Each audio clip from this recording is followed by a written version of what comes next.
This week, AYANEO's Linux promise has turned into a major disappointment. We'll discuss. And Capcom, once a decently respected publisher, continues on their NintendoS campaign to police fun and force malware on their customers. Plus, we'll talk about the major updates for Linux gaming. All this and more today. That's right, it's Steam Deck and Linux news time. Okay, so AYANEO pulled a bait and switch with their next light, and it wasn't because they said that the next light was going to come with SteamOS, only for them to then say that it will ship with HoloISO. No, what's happening here is because this morning, as of recording, they said that they will be shipping Windows 11 by default on the next light. This is an absolute tragedy from my perspective. They announced on Twitter, quote, "Following the announcement of the operating system for AYANEO Next Light, players and friends have shown great interest and engaged in lively discussions. Some players provided feedback indicating the continued preference for a Windows operating system. Real gamers know gamers, and in response to this valuable feedback, we are pleased to announce that AYANEO Next Light will come pre-installed with the genuine Windows 11 64-bit Home Edition operating system. Of course, players can still choose to install HoloISO on their own. AYANEO's official website provides HoloISO system images that are officially adapted and compatible for players to download and experience.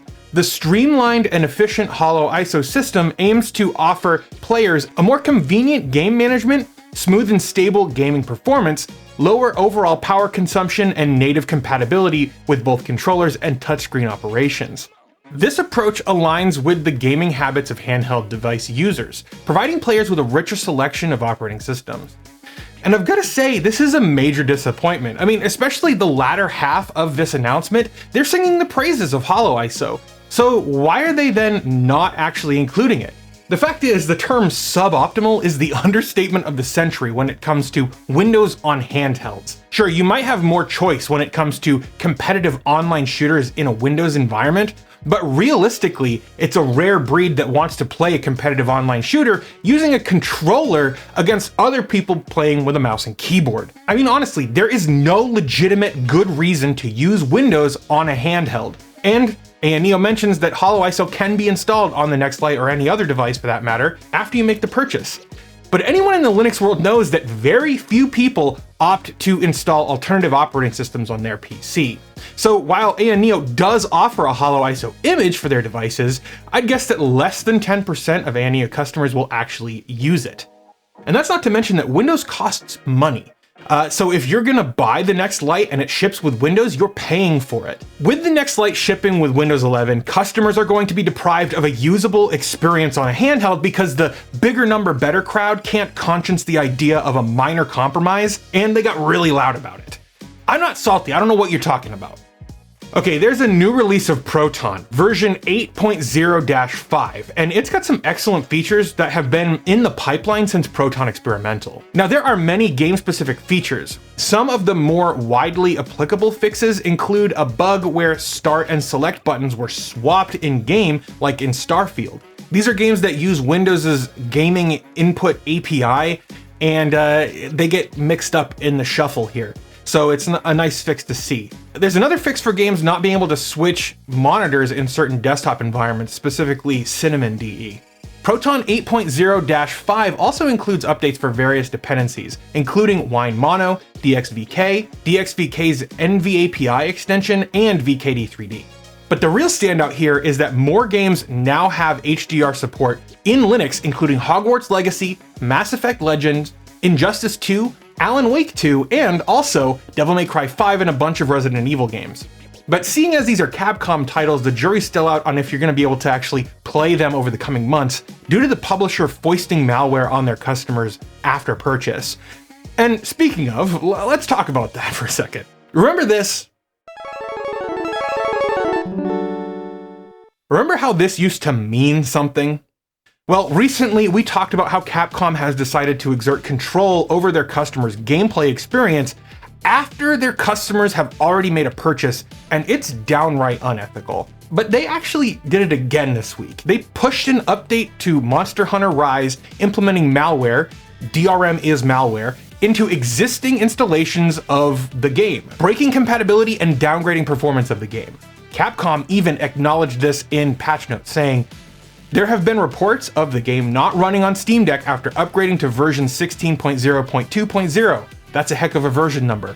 The dev team is currently investigating this issue." Now, this was on Monday, which was January 22nd. And they have since added a note to the top of their post without dating it, saying, "We have released a patch that addresses the issues of the game not running on Steam Deck after installing update version 16.0.2.0. We apologize for any inconvenience this may have caused." But guess what? This pattern of implementing malware in games after a sale, it's a violation of users' right to repair. So what do we actually do about this? Hacktivism? Legislation? Maybe both.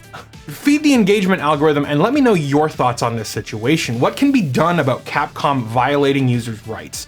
I do try to read all the comments, so let me know your thoughts. I'm eager to hear them. And while you're down there, why not like that smash button? It's the best way to tell YouTube you want to see more videos just like this. You can also subscribe if that's more your speed.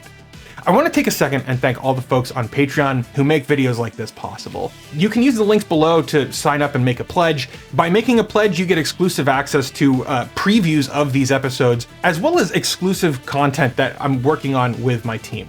It's all greatly appreciated. Thank you so much for even considering it. All right, back to the show.